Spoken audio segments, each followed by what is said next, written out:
Hello and welcome to episode 352 of Ferg on the Freak. I'm that bloke from Rugby League Project, Andrew Ferguson. You can find me on Twitter at AndrewRLP. And join me as always is the glorious League Freak. You can also find on Twitter at League Freak. How you going there, mate? Pretty good. Grand Final day, hey? Yeah, it's finally upon us.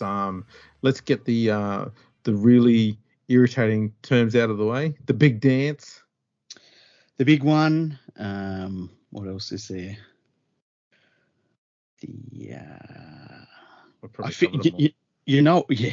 That's it. Yeah. NRL commentators, they find one cliche and they go, let's just abuse the fuck out of that for as long as we can. The only other thing that we could have done is we could have explained rugby league like everybody that watches it has never seen it before, which is what Ray Warren does, or start saying like, welcoming everyone that's watching from England and blah, blah, blah. And it's like they can watch during the week too. Like, you know that, don't you? But anyway, yes. It's going to be interesting to hear what the commentary's like. It'll be shit mostly. Terrible.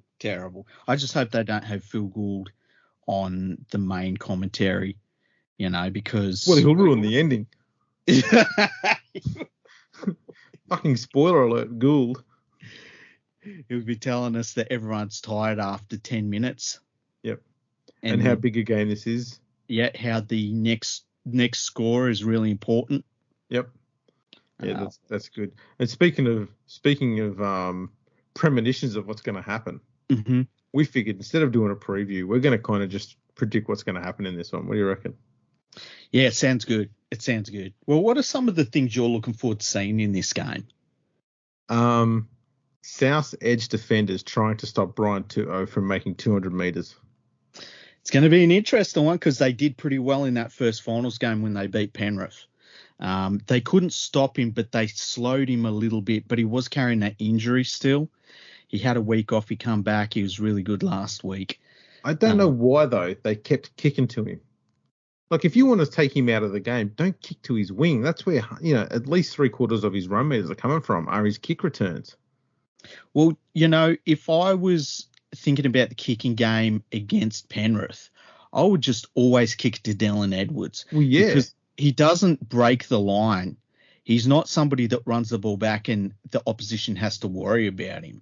So, and yeah, I agree with you. Like, and To'o can break the line and he can mess up your forwards, you know. I mean, how many forwards have we seen him knock out?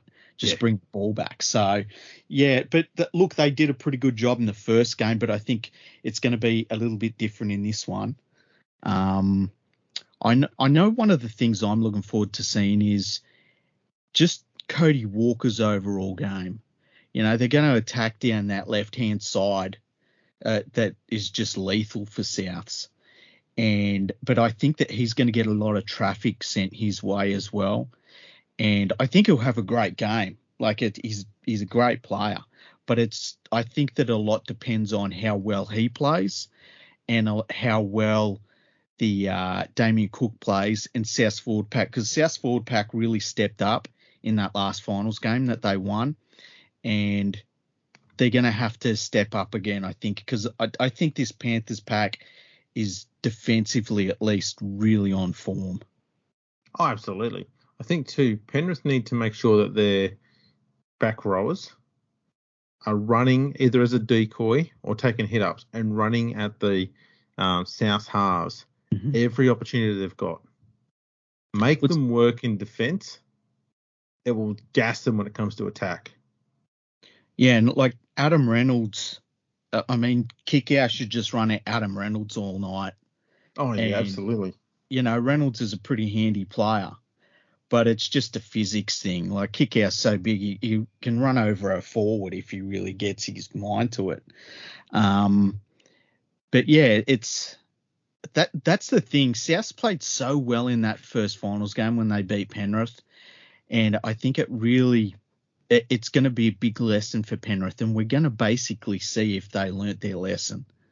And that's what's so cool. The other interesting thing for me is that Penrith was here last year, and not too many of the South players have grand final experience. So it's going to be interesting to see how that sort of lines up as well, because South's are the much more experienced team. But Penrith, the grand final experience is with Penrith. Do you think they'll stick with the whole Capewell Martin in the second row thing, as they have done all finals for Penrith? Because it wasn't the overwhelming success that they wanted it to be against South the first time around, but it's been pretty reliable since then. Do you stick with it, or do you change it the second time around? That's a good question, because they give you mobility, which is huge.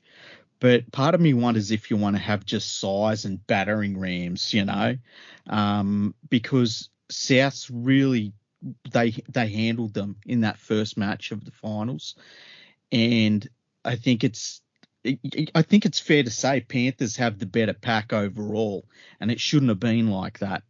So I guess we'll wait and see. Like the way that their defense is playing, you'd be really hard pressed to mess that up.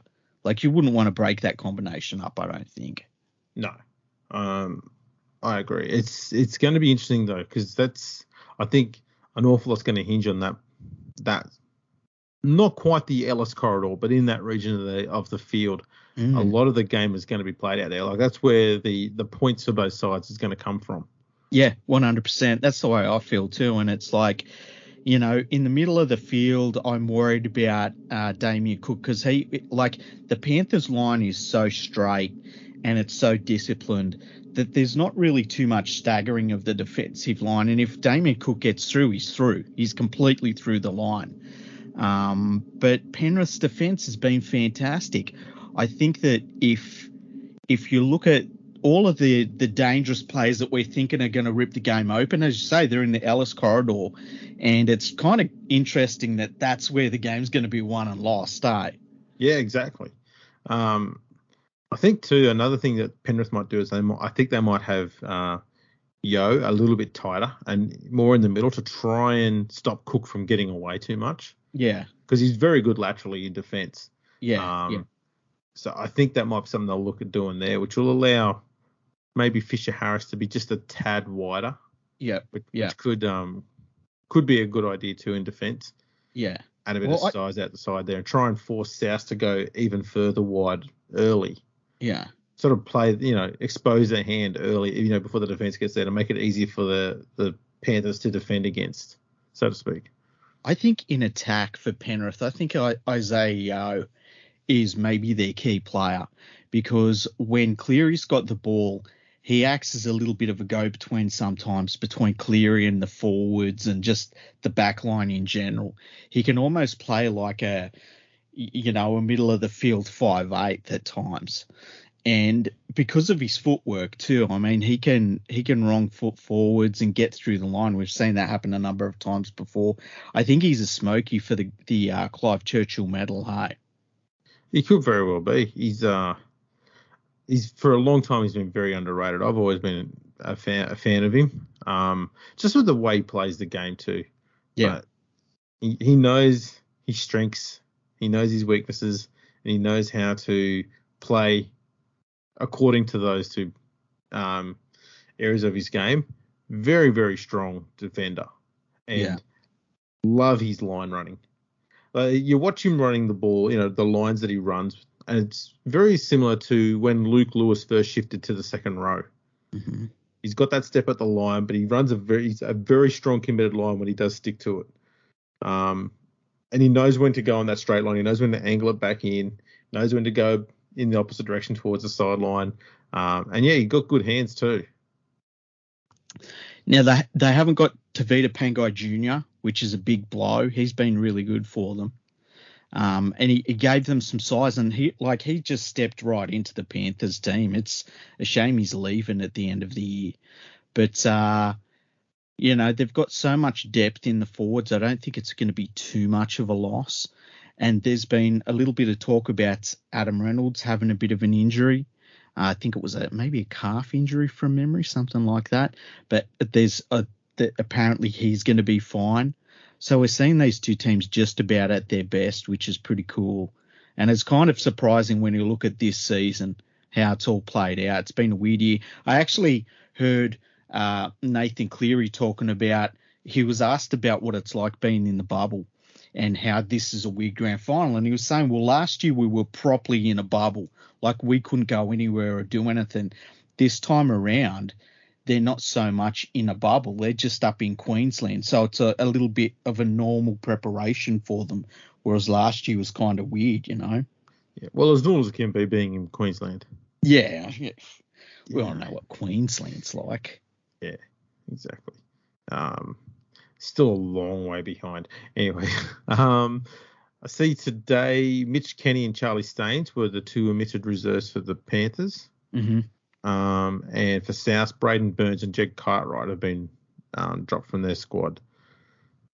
The bench for both sides are both pretty good. Just looking at it though, I'd have to think that South have probably got just an edge, on the bench, and it's mainly because Tyrone May's on the Panthers bench. Yes. Sorry, he's up against Benji in that role. Then you've got Scott Sorensen, Spencer Lemieux, and Liam Martin, who will probably go into the starting lineup and replace Kikau. Mm-hmm. The Bunnies have got Benji Marshall, Jacob Host, Thomas Burgess, Joe Arrow. They've just got some good middle forwards, so to speak, in there. And they can play a little bit wider too if they need to. I just think that there's South are planning, they're playing the long game with their bench. Yeah. And they have to. They have to, because we know that the Panthers are going to play 84 minutes. They're a weird machine like that. So it's going to be interesting if Thomas Burgess can really step up in this game. They kind of need him to. Joe Arrow's been pretty good in the final series. So I expect he'll be fine. It's going to be interesting because with Benji Marshall on the bench, it's almost a double-edged sword. Like he can come on and do creative things for you. But at the same time, I like having lots of forwards on the bench and having Benji there. Like if they lose one or two forwards in this game, all of a sudden it's a real disaster carrying a half on the bench. And Benji does all right in defence, like coming off the bench, but it is a little bit of a gamble that they've been playing all year. It hasn't hurt them at any stage, really. No, it's a weird one. Like he did it a few times when he's at the West Tigers, in both his stints. Yeah, filling at times during games at centre. Mm-hmm. And while defensively he doesn't make big hits, and sometimes he doesn't make strong contact, but he doesn't misread his job. So he sees that he makes the right decision more often than not in defence, which is half the battle for a smaller guy. And he can make that first contact. Yeah. When you're in the halves, you make that first contact. There's always going to be a forward hanging around somewhere nearby you 99% of the time. So you make that first contact and you try and wrap the ball up. The big man will come in and finish it off for you. But at centre, it's 50-50. Yeah. You're going to be on your own an awful lot. So if Reynolds stays on the field and Walker stays on the field and they need Benji to come on, he will go into the centres, and either Gagai or Graham, one of those two will move into the second row, or they'll come off the field. And so that will be the only possible weak point that South might have, and the only way they'll make it a weak point is if they run a huge human at him, and they've got to be running towards the sideline at the same time. So they've got Benji drifting towards the sideline, so they hit either his inside or his outside shoulder. So they step back inside, hit his inside shoulder. He won't have a fucking Buckley's chance of stopping him, or they keep going through and try and get his outside shoulder and hope they've got enough power to stay in the field of play and get across the line, because obviously momentum's going to be pushing you towards the sideline. But that's your only chances there. But it has to be a bigger human than him, and a considerably bigger one. So either Martin or kick out. And like we said when they signed him at the start of the year, he's the perfect player to have in case Reynolds gets injured. Cody Walker doesn't generally get injured, but Reynolds can get injured. And if Reynolds cops an injury, there is no one in the world I would rather have than Benji Marshall. Just with all his experience, he's not going to be overawed by the occasion. And so it's like that's the double-edged sword of it, It can be fantastic for them, but at the same time, it can be less than ideal if things go wrong for them the other way. I think the main reason why they've got in there is probably not because of Reynolds, but because of is it Taffy at fullback? young bloke there. Yes. If he's struggling, Bennett can take him off the field and say, you know what, let's get him off before things get bad. You can put Gagai or Johnson at fullback, and Benji can go in at centre. It's not too disruptive. It's not weakening the side that much. Attack-wise, it's still very strong. Yeah. Just defensively, the cohesion will be out a smidge. So that'll be the only weak point out of it. But that's probably the main reason that Benji's there, is maybe to cover that sort of a situation, I think, more than Reynolds. I think Reynolds should be fine. I wouldn't be surprised if they bring him off 15 minutes before half time and bring him on for the last half hour of the game. So Benji gets 25 minutes in the middle of the match. Looking at these two teams, if it comes to random injuries in this game, I feel as though Souths are a little bit more of a fragile lineup in that sense that the Panthers, I feel as though you can slot one person out, put in another person. Really, the only player that's probably completely indispensable is Nathan Cleary. Whereas I think losing Adam Reynolds, that would be a pretty big blow. Losing Cody Walker, I think it'd be a big blow. I just think that there's a little bit more versatility in the Panthers side. And I think it comes from players like Kurt Capewell as well. Not a big fan of him, but Tyrone May does have the ability to play a few different positions. So, that's another thing to think about. Yeah, that's right. Another big thing is going to be Coruscant. Yes. He needs to lift his game quite a bit. Yeah.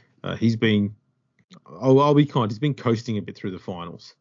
And it's a large reason why Penrith have struggled to score points. He's not really getting the forwards on the front foot too much. He needs to lift that. If Penrith are to, one thing that they rely on a lot is scoring first. Mm-hmm. And if he's on his game, that's very likely to happen. So yeah, I'd like to see him be a lot more involved. Run from dummy half a little bit more. Mm-hmm. Just sort of lead from the front. Try and get his forwards on the front foot. And once they're on the front foot, do a few scoots from dummy half to try and keep that momentum going forward. Everyone knows if you're playing any sort of footy, if you're running backwards, you're burning gas a lot quicker. Yeah. So that's what Penrith have been good at in the last 2 years, is just keeping their opposition's defence constantly on the back foot. It's how you gas other teams real fast. And with the stupid rules we've got in place at the moment, it's worth twice as much. Yeah, 100%. And like even in the last game against the Storm, once the Panthers were really on the front foot and he started to run from dummy half, he needs to do that in the first half. He needs to start getting his Souths pack second guessing what's going on, because he does have the ability to break the game open. And if he can start to pull apart the ruck area for Souths, it's just going to open up absolutely everything else, because that's what Damien Cook is going to do.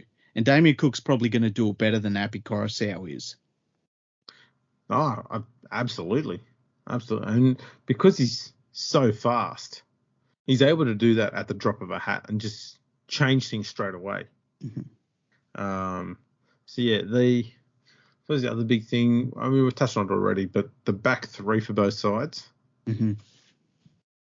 it's it shows how important it is to get the kicking game right. Because Cleary's, I'd say, not even arguably, he's got the best kicking game in the competition. Yeah. So he alone was pretty much helping keep Penrith in that game in the first week by making sure that Paulo, Taff, and Johnson didn't get to make too many free meters from poor general play kicks.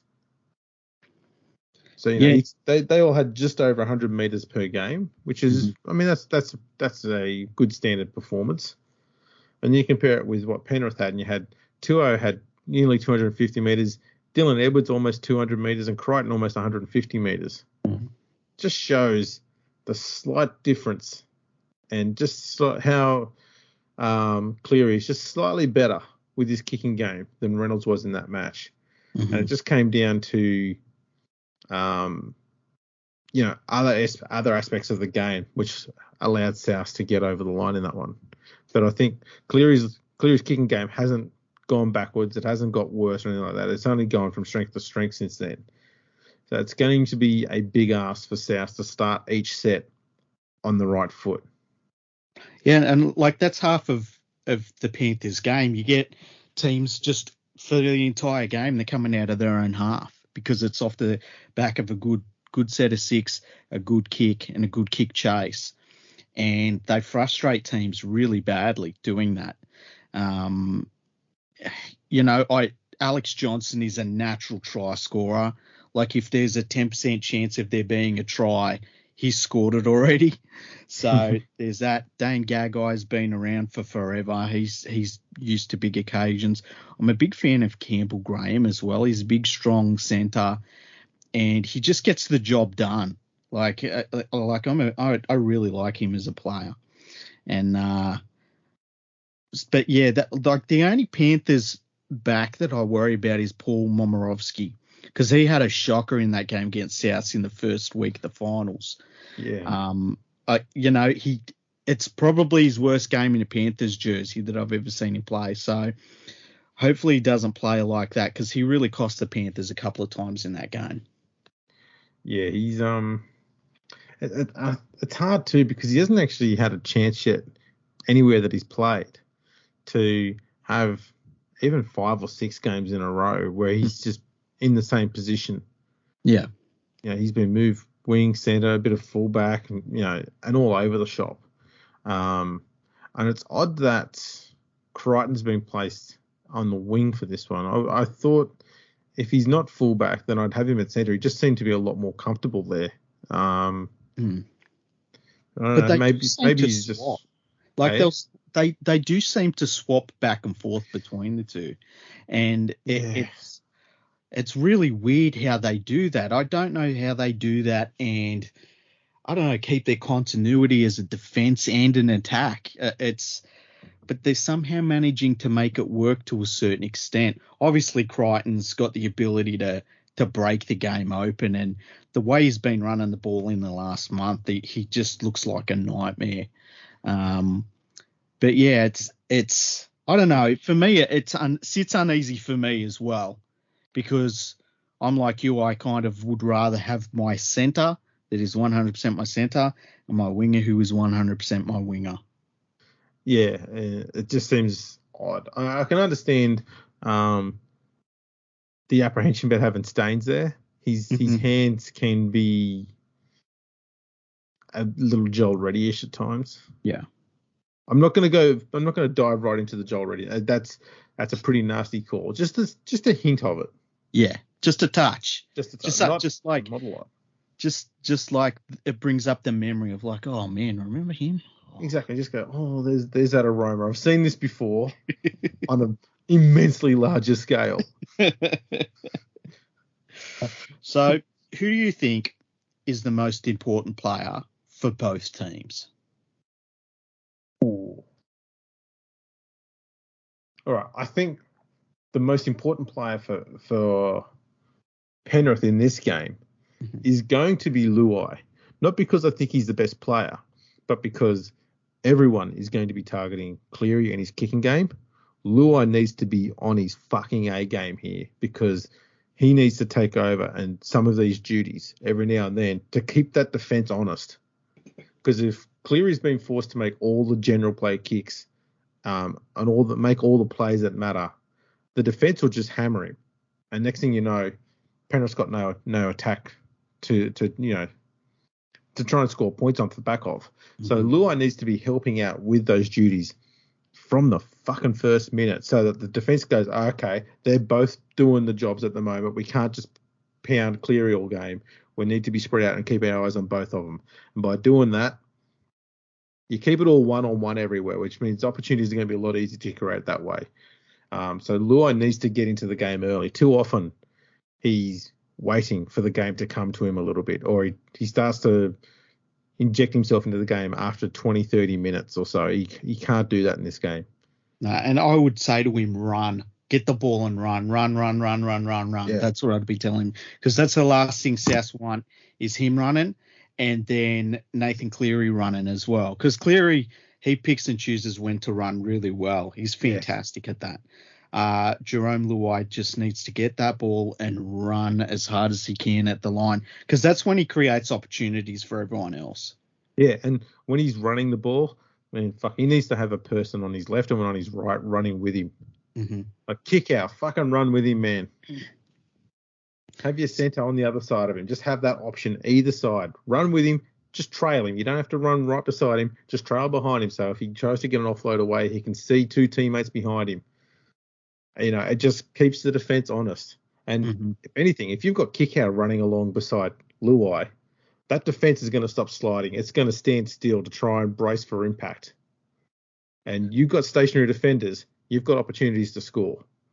So too often you see Luai fucking run and Kickout's just standing around waiting for something. You're going, man, fucking move. Yeah, 100%. And look, that's why I think Kickout is the key for Penrith. If he turns up, there's games where you see him turn up and it's just unfair. It's over. Yeah. And so he has that ability against any team. If he waits for the game to come to him, it's going to be a problem for Penrith. But if he has one of those games, they're going to be really, really hard to beat. Obviously Cleary, we know how important he is, and Luai, you've said that, but for me, he's almost the canary in the coal mine, Viliami Kikau, in that if he is on and he plays a good 80 minutes, Souths are going to be in all sorts of trouble. What about for South Sydney? Who's their key player? Yeah, South I find is a little bit tricky, but I think for them, it's Damien Cook. Yeah, that's who I would have said. He's very hard to contain, even when he's just having an average sort of a game. And I don't think he's going to have an average game here. A lot of the plays are going to be run through him, and because he's so fast, he can get round a lazy defender at marker real quick. And then he's just got two very, very good halves either side of him to distribute to. And if they start a bit of broken field play, as we've seen all year, once South get into a bit of broken field running, they're going to score more often than not. And Penrith need to be tight as hell from the first second to the last in the at marker, both of them. If they're going to try and keep Cook quiet, and he's always looking for that opportunity, and he always finds it. He doesn't stop thinking, that guy. He doesn't stop looking. He doesn't stop probing and trying to find that gap. It's going to be a big one, and you get towards the back end of the halves when Burgess comes on, having him running off Cook, that's just a massive worry.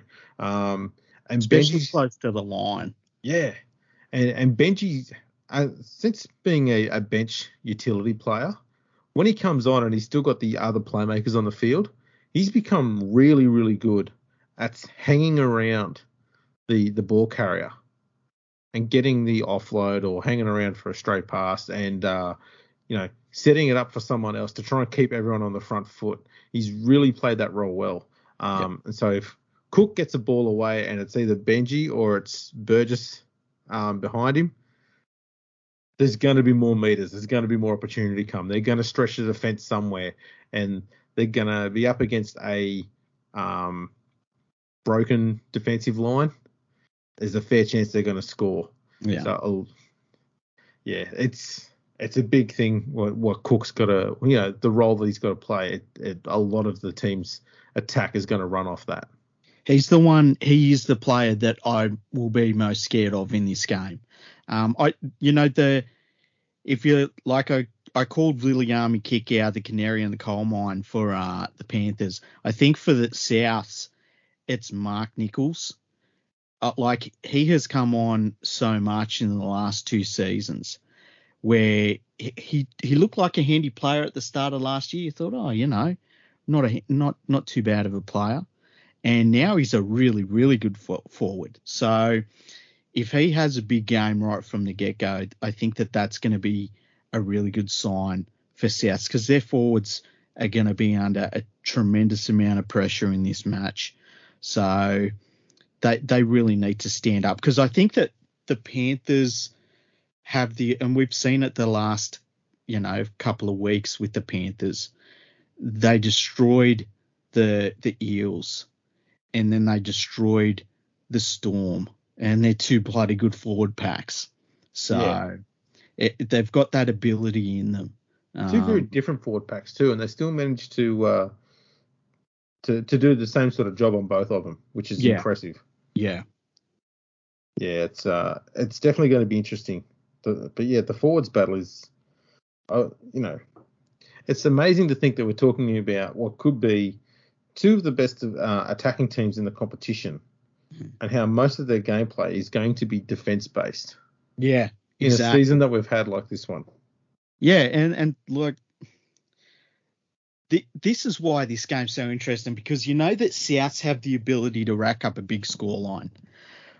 But the biggest scoreline that was racked up between these 2 teams was racked up by Penrith earlier in the year. And then you think, well, the Panthers' defense is fantastic, but the last time these 2 teams met, Souths won. It's just such a crazy matchup like that. You can't put a line between these 2 teams. It's not like Parramatta, where the Panthers kind of had the wood on them, and there's plenty of matchups that have been like that. But this one, it's so amazing. It's going to make for such a great grand final. Yeah, it's there's so much uncertainty in it. That's the beauty of it all. So, okay, who do you think's going to win, and what type of game do you think it's going to be? So I got asked this in a tweet earlier today, and I said, my head says Penrith's going to win. My heart says Benji should win. My soul says I can't see South winning. I can't have that. I cannot have South win. Why not? Just can't, man. It's South fans will say when Souths are going good, rugby league's going good. I say bullshit to that. I remember 2014, Tigers were shit. I didn't have a good year, so no. That's all. Every time Souths are going good, my team's not. So no, not buying that. Yeah, but come on now. When everyone's going good, your team's usually not going good. That's right. So I'm not buying that bullshit. So no, not going there. I'd love to see. Because I think he deserves, but I'd love to see Benji walk out with a premiership. In his last game, if that's what he chooses to do. But I think Penrith are going to be too good defensively to get it done. This will be another strong sort of defensive game, but I think it'll be kind of like the Storm versus Penrith game last week, but only for about the first, say, 65 minutes. And then I think we'll start seeing a few points being scored to the back half of the game, because I just think South and Penrith have got too many options to throw at one another. One of them will crack somewhere, and once that happens, the defensive aspect of the game will take a bit of a back seat while the others, while each side starts trading points to try and, regain the lead, that sort of thing. So I wouldn't be surprised if it's a 22-18 type scoreline by full time, something like that, and most of the points scored in the last 15-20 minutes. Okay, that's interesting. I think obviously I think Panthers are going to win. And a lot of it is to do with the fact that, last year they went in against the Storm on a winning streak. They gave up 10 points pretty much immediately with penalties, a penalty try, all sorts of terrible, penalties they gave away. And I think that you saw against the Storm that they had learned from that and that they didn't want to let that happen again. Like when the occasion came and they had to play the Storm, they just weren't going to let that happen again. And I think that they will take that into this grand final thinking we had a really bad start last year. We're not going to let that happen again. We don't know how many times we're going to be here. You just have to look across the field at Benji Marshall and see that even one of the greatest players of all time, this is his second grand final. So, and this is a very young team. They say that when we were growing up, they always used to say had to lose grand final to win one. So that's kind of in play here as well. Yeah. As a former Balmain fan, I call bullshit on that too. you just think all of the cliches are bullshit. Basically, I was thinking that 1989. Yeah, that didn't work. Basically, any lessons about winning football games, you just think are bullshit. Yeah, the Tigers have shit on all of them. So I love them. They defy the rules. They're rebels. It's this Panthers defense is unbelievable. I'm in absolute awe of it. And Souths have an incredible attacking side, but I just think it's going to be so difficult to crack this Panthers team with everything that they've got behind them. This last 18 months, it's been an incredible journey. I'm not nervous about the game yet, but I will be eventually. But yeah, I think Penrith are going to win it, and I just think that they're going to have a little bit more desperation than South on some level. Now, I've got a question for you. Right, last year when the Panthers got to the grand final, yeah, I'm pretty sure you were saying things along the lines of, you know what, I'm not too fussed if they win or lose. Getting there is a hell of an achievement on its own, given how young the side was. Yeah. Obviously, that mentality changes now, but do you feel that there's a expectation that Penrith should win now that they've had that experience? Yeah, I do, because and you saw in the grand final what experience was. That last year's grand final was an incredible lesson in what experience is worth in a grand final. And if the Panthers weren't the sort of team that seemed to learn their lessons, I would be a lot more worried going into this one. But they seem to be a team that does take things on board. So I just find it hard to imagine that they will drop their bundle in the grand final again. And as for just being happy to be there, I am really, really happy to be here. And I'm just not, I can't believe I've got a footy team that's good. I'm still in that sort of mentality, but I want this one. Yeah. If they don't win, will you be like a lot of other fans and just being an absolute Debbie Downer on social media? No. Oh, I was going to get you to promise and everything. No, I think it would be a really big blow to them, because you wouldn't say that their premiership window's shut though. They're still too young a side. No, and look, that's one of the things between these two teams. Even the biggest optimists for Souths would say, look, we're losing our halfback, we're losing our coach. It's fair to say that if their premiership window doesn't shut after this game, that they're going to have to kick the door back down to get back into it. Whereas Penrith, even with the players that they are losing, and they're not losing anyone that I think is make or break for the side. But look, 3-4 years, it would take something pretty bloody dramatic within the next 3 or 4 years to say that the Panthers weren't one of the premiership contenders in that time.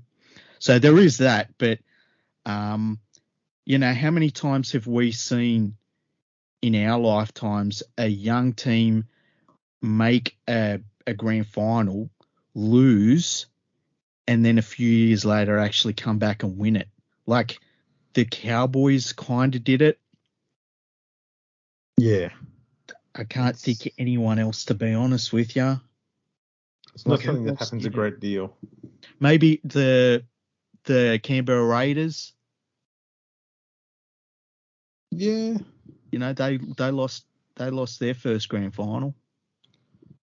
Yeah. Well, they weren't. I don't think they were as young a side as this Panther side is. Yeah. They definitely had a lot more experience. Yeah. Because a lot of that Raiders side in '87 came from the very strong Brisbane comp at that time. That Brisbane comp was as strong as the Sydney one, easy. I mean, people can debate it if they want, but I mean, essentially that much smaller Brisbane comp pretty much created the Broncos, stocked up most of the Canberra Raiders, and the Gold Coast Seagulls. Mm-hmm. 3 teams to come from one small comp. It didn't have as many teams either. It's pretty impressive. So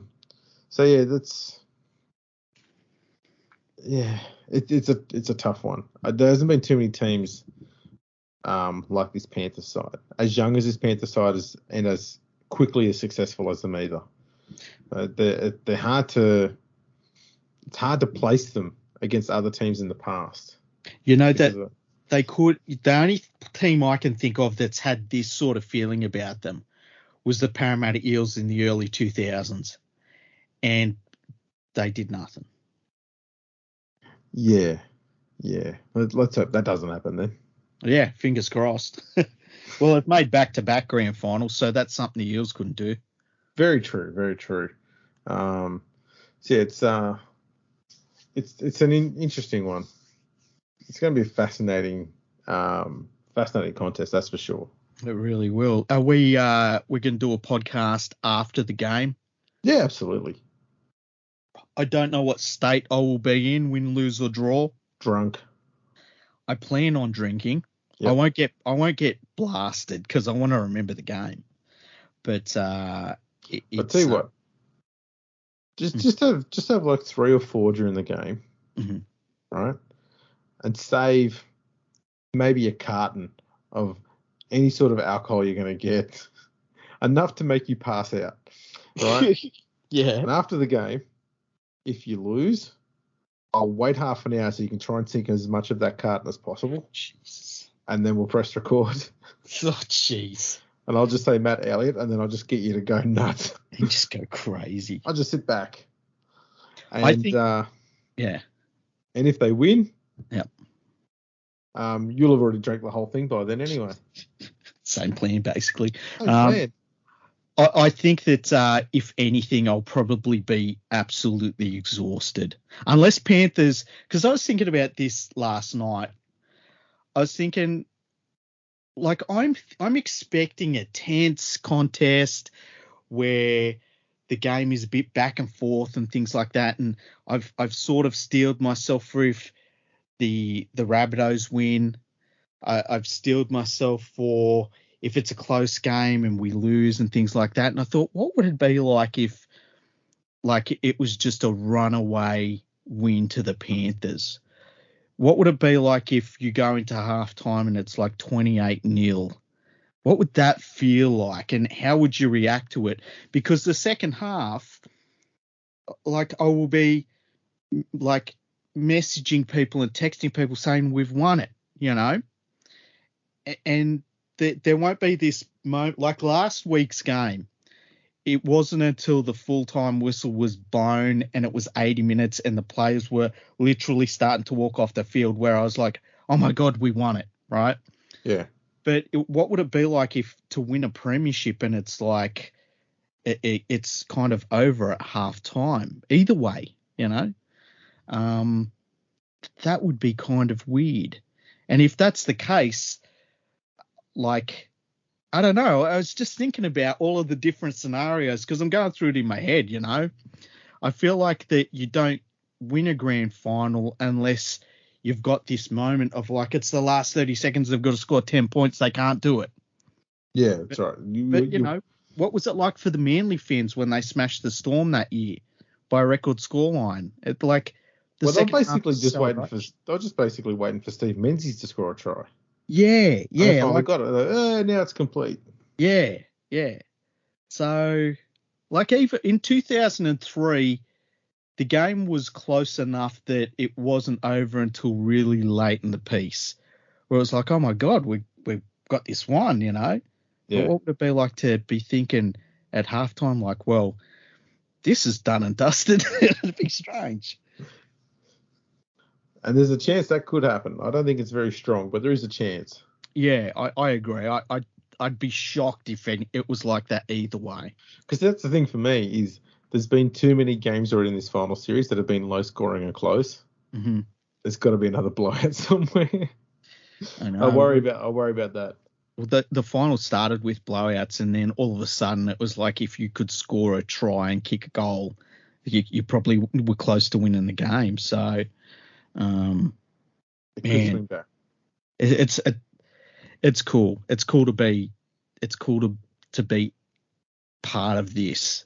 Like, it's just so cool. I don't take any of this for granted. I think about following this team in 2001 when we were really bad, and you could see little bits and pieces of good players coming into the team, and they were young, and then we won the premiership. We had a couple of good years, and then it would just fell apart. The club fell apart, and it slowly built itself back together. And this is what I always hoped that the Panthers would be, a team that the junior base was just powering everything. The team is full of local juniors.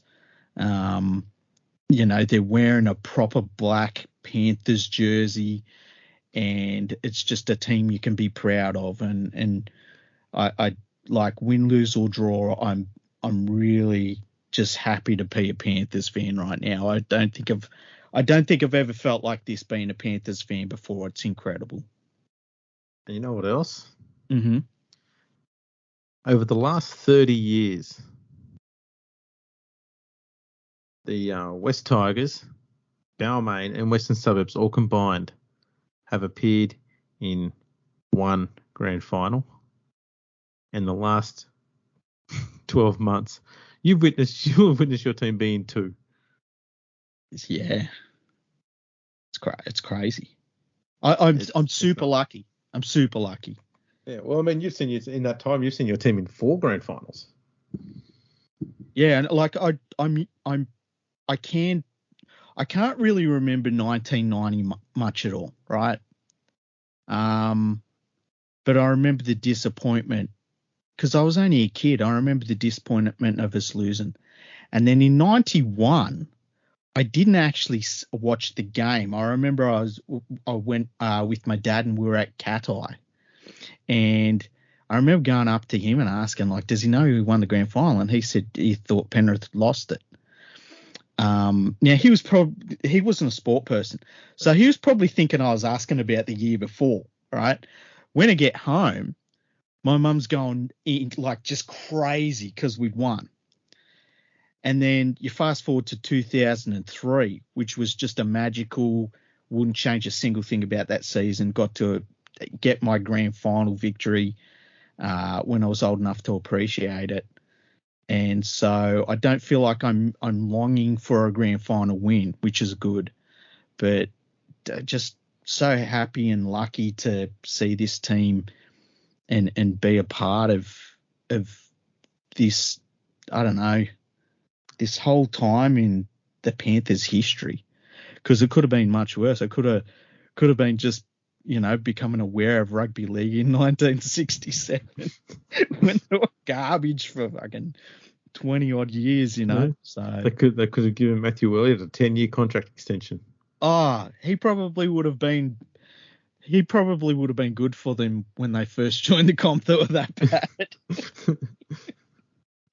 Oh, jeez. That would have gone down well.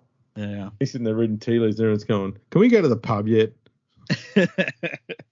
Oh, they had some weird stuff too happening at the Panthers in their early years. But yeah, it's a good time to be Panthers fan, and I do not take one single part of it for granted. I think that's why I'm so happy. I think that's why I'm I think it's cool to be playing South in the grand final. That to me, that's like, oh my God. It's like playing against one of your heroes. We're playing against the team that Clive Churchill played for. It's so cool. It's a pretty big thing. As much as I'm not a South fan, Mm-hmm. I am a fan of the history of the game, and there's no denying the fact that South have won more premierships than anybody else. So it feels like you have to. Yeah, it'll feel more special if you go through and you win the grand final and you beat the most prolific premiership winning team in the competition to do so. It just adds a little something extra there, I think. Yeah, and like taking nothing away from expansion clubs at all, because I'm a huge fan of expansion. But I can't put my finger on what it is, but this feels a bit different than it would if you were playing, say, the Cowboys in the grand final, or I don't know. There's just something about playing the South. It's very, very cool. That's very good. So it's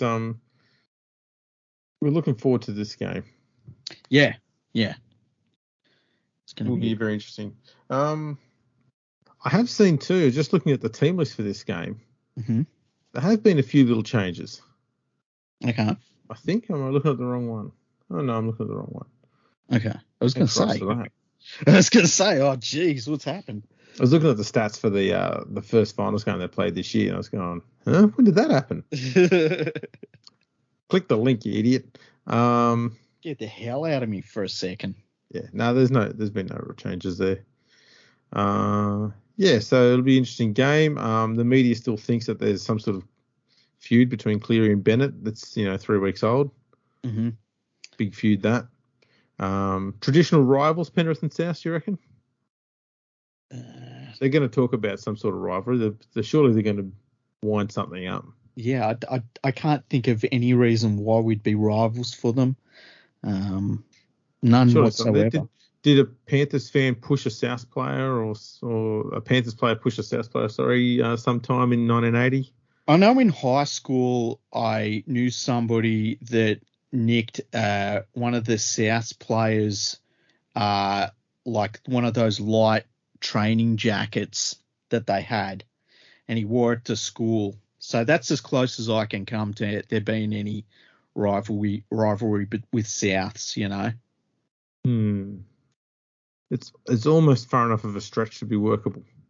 Well, it's based on more than what the media is saying is between Bennett and Cleary. That is very, very true. Now, should we look at some stats? Yeah. Tell me some stats for the game.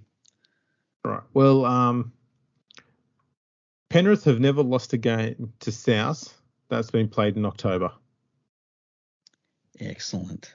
Penrith up 1-0 thanks to last year. 1-0. Yeah. Let's see. What else can we do here? Sundays. Are you able to bring up what Penrith's record is in October overall? Yeah, absolutely. Yeah, that'd be interesting. Okay. I'm guessing they might have only lost once in October, ever. Yes, that's correct. Mm-hmm. That's last year's grand final, obviously. Yep. So they've played 4 games in October. Mm-hmm. They won their first one in 2003 against the Roosters. They won their second one in 2020 against the Roosters.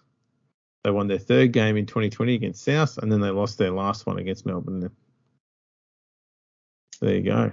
Okay. Pretty good record there. Yep. This will be their first finals game played in outside of Sydney. Well, First October game played outside of Sydney. And they've never lost a grand final that's been played in Brisbane. That's true. Can't argue with that. What else? Let's have a look at their finals record in Brisbane. 1 win, 1 loss. Okay. But they haven't played a Sydney team in Brisbane yet in the finals. Ooh. What else can we get going for them with the stats? I'm going goody. What else have we got here? Where were we there? That one. Let's see. Penrith be coming into this game with a 7-day turnaround? 8-day turnaround. Let's have a look at 8 days. Yeah. Penrith's record with an 8-day turnaround. That's how it takes. Here we go. Oh, not great. Mm-hmm. They've lost 3 of their last 4 games with an 8-day turnaround. Okay. What about Souths with the 9-day turnaround? Let's have a look. Because that's a pretty long time. Like they would have liked those extra couple of days just to heal up some injury concerns they had, but that's a while. Okay, Souths with 9-day turnaround. They've won their last 5 games. Oh, that's not good. With a 9-day turnaround. So they're due for a loss. Possibly.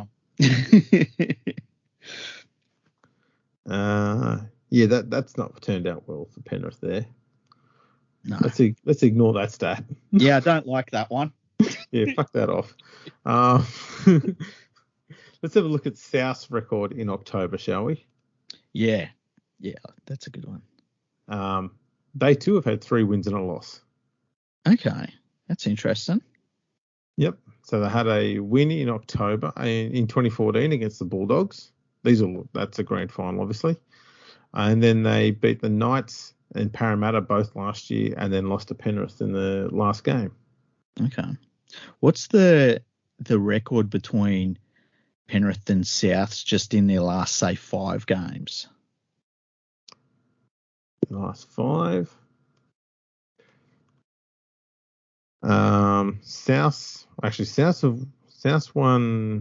Penrith won 5 straight games before South won their last clash. Okay. Trying to think of any other stats I can think of. Are you able to tell us the average score line from those last 5 games? Yeah. Let's have a look here. So, from the last 5? Yeah. Penrith 26, South 13. Oh, wow. That's interesting. Yeah. That's really interesting. Man, it's going to be such a good game. I cannot wait. Oh, yeah. It's going to be brilliant. Jeez. I can't believe it. Well, have you got anything more to say about the grand final? Nah, that's it, mate. Yeah, I think I can't think of anything else to say too. So where can people find both of us? They can find us. Well, they can find you and me on Twitter, Andrew RLP and League Freak. Mm-hmm. That's how you find us there. We're both on Instagram. I don't really do much on there other than take the piss out of Freaky's posts. That is literally all you do. That's pretty much it. So if you want to see that banter, get on there and follow League Freak. You'll see my crap on there. Other than that, you can follow the podcast on Twitter and LinkedIn at Virgo Freak Pod. We're on LinkedIn, YouTube, Facebook, MySpace. So check us out and follow us and subscribe and all those sort of things on all of those. Please also make sure you give us a 5-star rating and a review on your podcast listening app. We haven't had any for a while, so get on there and do that. That would be fantastic. And make sure you head over to our website where you can leave us a comment, Freaky. Yeah, go to fergoandthefreak.com. You can go there, Leave us an email. We'll get back to you. We'll read them out. You know what we didn't do? We didn't read out all the questions from our Twitter followers. No, we can leave that for when you're pissed after the grand final. But what if they ask questions about the grand final? Well, we'll just record another episode after this one. Oh, jeez. Okay. Fair enough. I'm sorry, everyone. That's Andrew's fault. Yeah, blame me. Why not? Yeah. Alrighty. We'll wrap this one up. Thanks for tuning in, everyone. And we'll catch you all next time.